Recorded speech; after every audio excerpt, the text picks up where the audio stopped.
kalam he faktuk lagan artla he alamin ma atla mi ruang hen ke ka biak an ke ro di na khase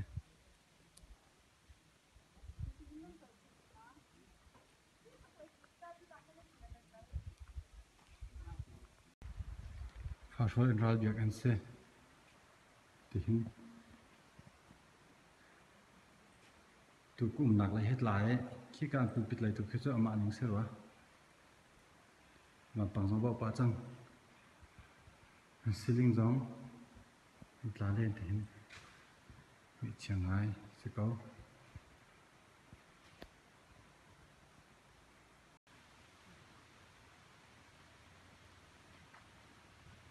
izum ngam ok selo tiangen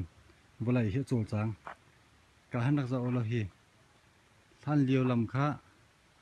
ke ka lai khi se ki ka khan hi tuk tiang ha bum tla ni ka ha ha tla pa di